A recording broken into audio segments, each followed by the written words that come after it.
আব্দুল্লাহ দ্বিতীয় বর্ষ, ভাই মোহাম্মদ আব্দুল্লাহ দ্বিতীয় বর্ষ।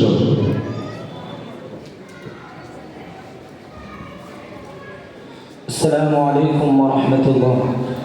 نحمده ونصلي على رسوله الكريم. أما بعد فأعوذ بالله من الشيطان الرجيم. بسم الله الرحمن الرحيم. واعتصموا بحبل الله جميعا ولا تفرقوا. وقال النبي صلى الله عليه وسلم: لا إسلام إلا بالجماعة، ولا جماعة إلا بالإمامة، ولا إمامة إلا بالإطاعة، أو كما قال عليه الصلاة والسلام.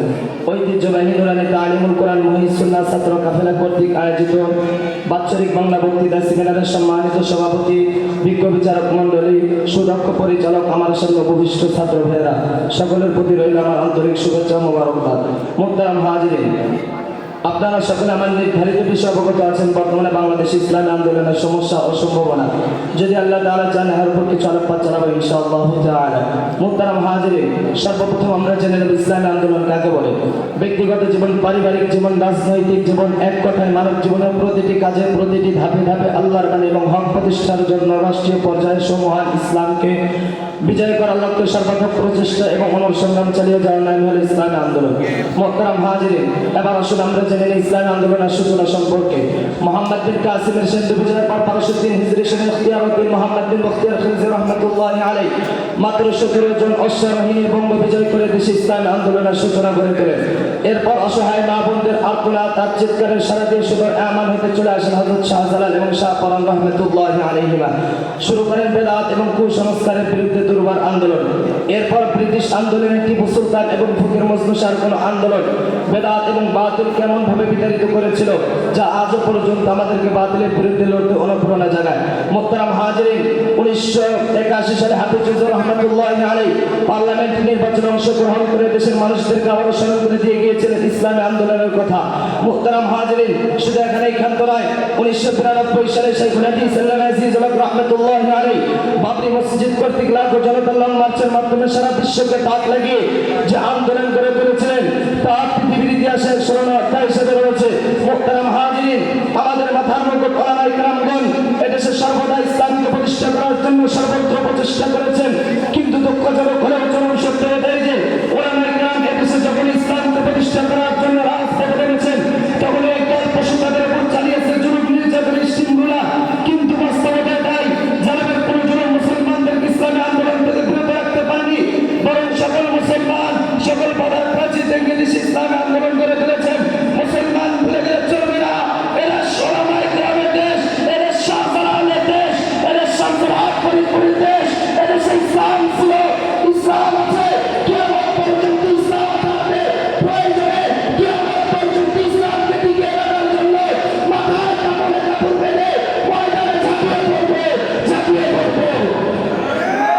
মুহতারাম হাজিরিন, শুধু এখানেই থামবে। 1991 সালে আইয়ুব খান দেশের মানুষের উপর চালিয়েছিলেন জুলুম, নির্যাতন, স্টিমগুলা। ঠিক তখন শামসুল হক ফরিদপুর রহমাতুল্লাহি আলাইহির ভূমিকায় আইয়ুব খানের সিংহাসন থার করে কেটে দিয়েছিল। ঠিক এর কোনো ব্যতিক্রম ঘটেনি। দীর্ঘ 16 বছর স্বৈরাচারী পুলিশ দেশের মানুষের উপর চালিয়েছিলেন জুলুম, নির্যাতন, স্টিমগুলা।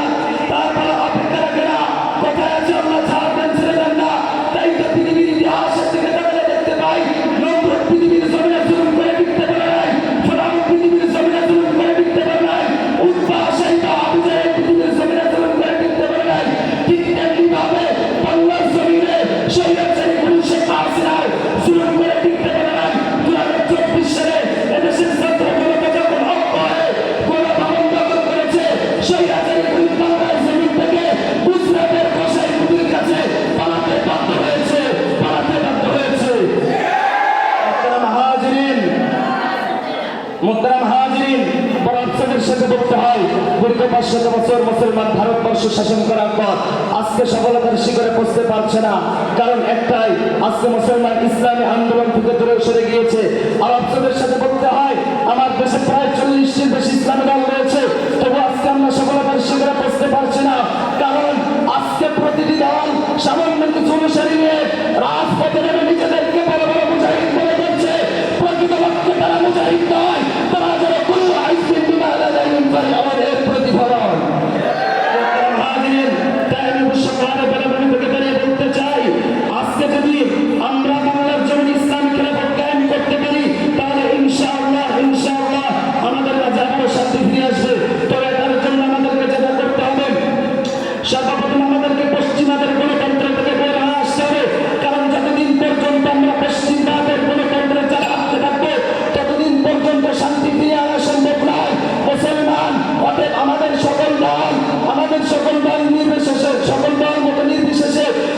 ইসলামী দলগুলোকে এক প্ল্যাটফর্মে এসে দাঁড়াতে হবে। মুসলমান ভুলে গেলে চলবে না। এদের সারা গ্রামের দেশ, এদের শামসুল হক ফরিদপুরের দেশ। এদেশে যদি কোনো আইন অগ্রাধিকার পায় তাহলে সেটা হবে ইসলামী আইন। আর ইসলামী আইন অগ্রাধিকার পাওয়ার জন্য বসে থাকলে চলবে না।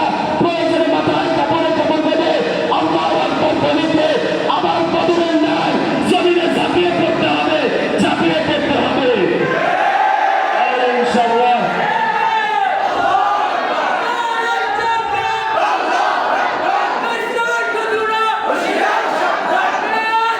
তাহলে আশা করা যায় আগামী প্রজন্মে দেশে ইসলামী হুকুমত কায়েম হবে।